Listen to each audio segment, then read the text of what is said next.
Yahoo! Donc aujourd'hui je te retrouve avec l'extrême plaisir pour une nouvelle vidéo sur la chaîne, et au moment où je filme cette première partie en tout cas de vidéo, j'ai reçu que 2 colis des éditions Akata. Ce qui est déjà très bien, hein. C'est pas que 2 en mode négatif, mais voilà. Nous sommes le 11 novembre, j'ai reçu 2 colis des éditions Akata, 2 titres. J'ai déjà ouvert juste avant le début de la vidéo, et je tiens à rappeler juste qu'il y a un concours qui va arriver là. Bref, 2 colis, j'ai très hâte de découvrir ça parce que il y a un manga que j'attends pour lire, de savoir si je dois recevoir ou pas la suite. Oh, trop bien! Oh, il n'y a pas de papier avec.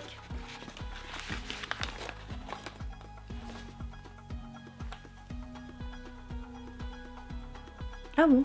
Bon. D'habitude, si tu suis les vidéos ouvertes de Colis Collab, tu sais que du coup, il y a toujours un petit papier de Akata, mais là non. C'est Les fleurs se maquillent aussi, c'est le tome 1. C'est dans le genre romance, maquillage et vieillesse. Il n'est jamais trop tard pour se découvrir une nouvelle passion.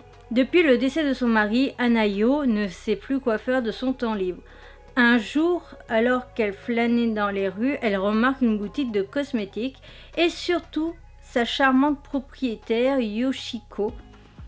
Attirée par cette femme aussi solaire que gracieuse, Ayano prend son courage à deux mains pour l'aborder.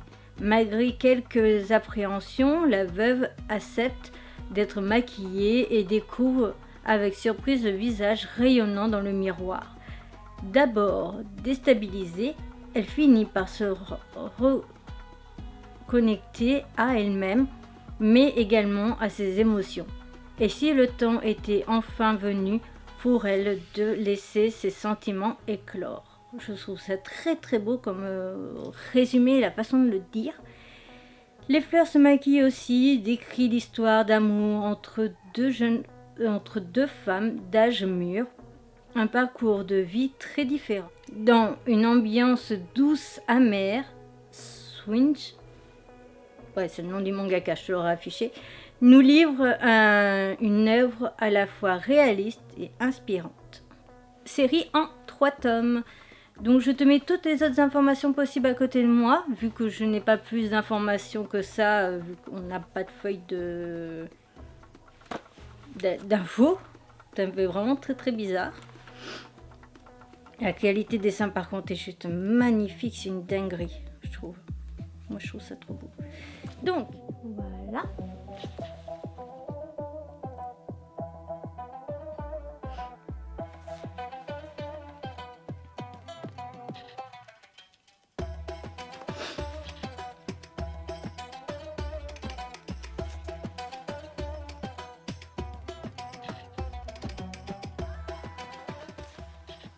Ça a l'air super sympa.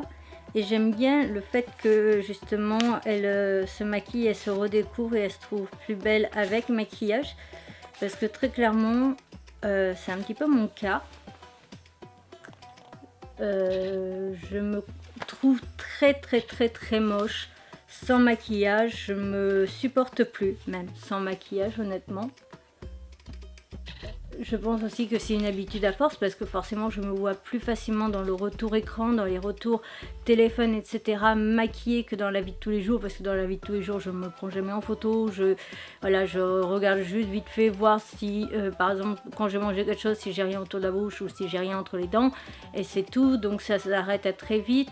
Je me coiffe et vite fait, et je me regarde juste quand je me coiffe, je me regarde jamais quand je m'habille, je me regarde jamais quand je me déshabille.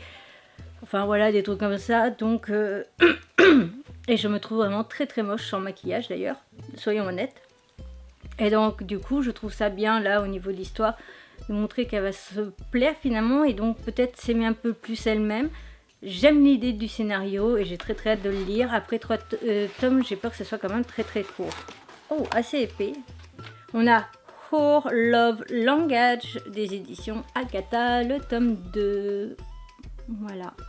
Alors, du coup, surdité, romance et communication. Donc, grâce à son soutien, j'ai à nouveau envie de monter sur scène.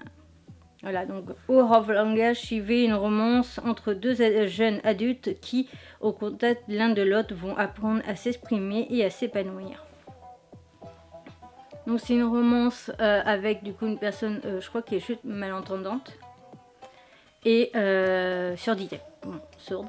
Et du coup, on est sur une romance entre deux garçons. Je trouve ça bien parce que tous les autres titres comme ça qu'on a pu avoir qui parlaient de handicap, ce sont des romances hétéros. Et je trouve ça dommage. Donc du coup, d'avoir ça, c'est plutôt pas mal. En tout cas, deux beaux titres en perspective. Celui-ci, bien entendu, je le dis au cas où, mais je vais attendre forcément que le tome 3 soit sorti pour pouvoir le lire et te le présenter. Nous sommes le 17 novembre et donc j'ai reçu encore deux mangas des éditions Akata. Alors je suis surpris parce qu'il me semblait, je suis pas sûre à 100%, que j'avais demandé un troisième titre, mais j'ai un doute. Donc je pense que je n'ai pas dû le demander parce que j'avais au niveau du résumé, même quand je le relis aujourd'hui, j'ai encore des doutes en fait de est-ce que j'ai pu le demander ou pas, me connaissant, tu vois. Même moi, en revoyant le résumé, je ne suis pas sûre à 100% que j'ai été, que j'ai eu l'idée de le demander. Bref, toujours est-il. Donc, je pense que ce sont les deux titres qui sont sortis au niveau de la Icon, je sais jamais comment elle se dit, mais la convention manga, donc du coup 100% LGBT, on va dire ça comme ça. Je pense que c'est ça à peu près le sous-entendu de cette convention, enfin le sous-entendu, le thème de cette convention. J'y suis jamais allée, donc je ne peux pas garantir à 100% et voilà. Bref, toujours est-il, on va découvrir ça ensemble. J'ai donc ouvert comme d'habitude avant. Donc ouais, ça doit être ça. On a 4 saisons à te désirer de Nekozé Taki. J'aime bien le dessin et c'est très doux. Même l'arrière, la jaquette, ça fait très très doux. J'adore. Donc, on est dans les catégories université, romance et communication. Il ne m'avait donc pas oublié. En route pour passer son examen d'entrée à l'université, Aya se rend sur le campus. Heureusement, un étudiant nommé Odaka vient à son secours, lui permettant ainsi de réussir son admission. Une fois inscrit, Aya décide de partir à sa recherche afin de lui témoigner sa gratitude. Par chance, il retrouve vite son sauveur et ne tarde pas à le rejoindre dans le même club que lui. À mesure qu'il apprend à le connaître, il sent un nouveau sentiment naître en lui. Au fil des saisons, deux jeunes hommes se découvrent, se rapprochent et tombent peu à peu amoureux. Avec une ambiance poétique, Nekozé Taki dépeint la progression de leur relation pour notre plus grand plaisir. C'est exactement ce que je ressentais déjà rien qu'avec la couverture, que ça allait être du coup poétique. Et on est dans la catégorie large de Akata. Pour ce qui est des relations du coup... Totoro... Oh, attends, on voit quoi du coup exactement? Non, la chose est censurée, mais il y a relation charnelle et je te dirai pas où exactement si... Voilà, enfin bon, tu as bien compris que ça se faisait petit à petit aussi au niveau de leur relation, donc on ne s'attend pas non plus à ce que ça soit dès le premier chapitre, hein.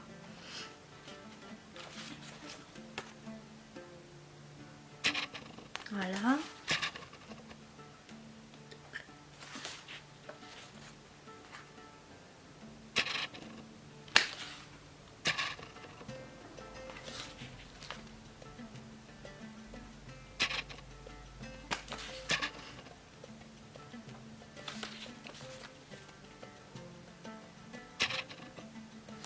Voilà, donc j'ai très hâte de le découvrir.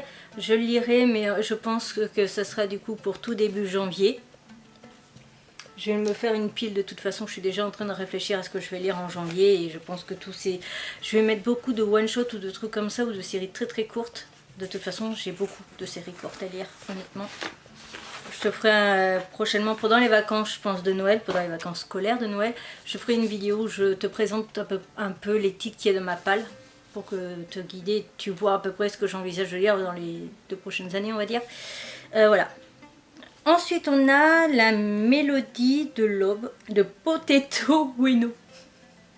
Alors ça me fait extrêmement rire parce qu'il y a une personne de mon entourage, je lui avais pas encore donné de surnom, et je l'ai surnommée ma patate. Ma petite patate, ma potato, mais tout ce que tu veux, ma patate. Donc, de Potato Ueno. Te souviens-tu de ce rivage? Makoto aime chanter, mais quand sa voix commence à muer, il développe un complexe à cause des moqueries de ses camarades. Un soir, alors qu'il fredonne seul face à la mer, il rencontre Nobuaki. Subjugué par son chant, celui-ci disparaît, pourtant sans dire un mot. Une fois au lycée, leurs chemins se croisent de nouveau sans qu'ils puissent exprimer leurs sentiments. Quelques années plus tard, les deux hommes se retrouvent. Quelle histoire le destin leur réserve-t-il? Véritable conte de fées des temps modernes, la mélodie de l'aube explore la relation qui se tisse au fil des années entre un rêveur à fleur de peau et son âme sœur qui ne sait toujours pas comment exprimer ses émotions. En genre pudeur, destin et romance. J'adore rien que les mots-clés qu'a mis Akata, ça me donne tellement envie. Alors lui, je ne me demande pas pourquoi, pour moi, je ne voudrais pas qu'il y ait de scène charnelle. Je trouve que ça, vu le résumé, ça ne me colle pas avec.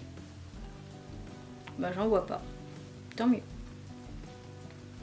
Et d'ailleurs, si jamais ce résumé te plaît, sache que moi, alors je vais mettre le titre à côté de moi, mais il y a un titre qui est assez similaire, je trouve, en romance de Noël, un film de Noël, qui est ce titre-là. Je vais le présenter prochainement sur... Alors, je pense qu'au moment où toi tu verras la vidéo, je serai sur le point sûrement de poster la vidéo sur la chaîne. Mais donc du coup je disais ce titre là, je vais pas tarder à le présenter sur YouTube parce que je vais faire une vidéo sur Every World, donc mon autre chaîne, avec la présentation de 4-5 films. Je crois que je vais être à 5 films de Noël. Et parce que à chaque fois je vais me concentrer sur plusieurs films qui ont été faits par un même acteur.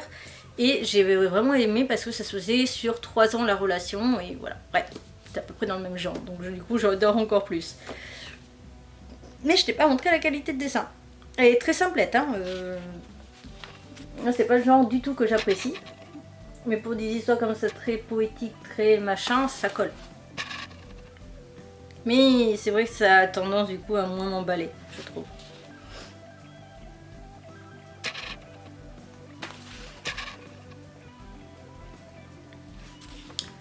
Voilà.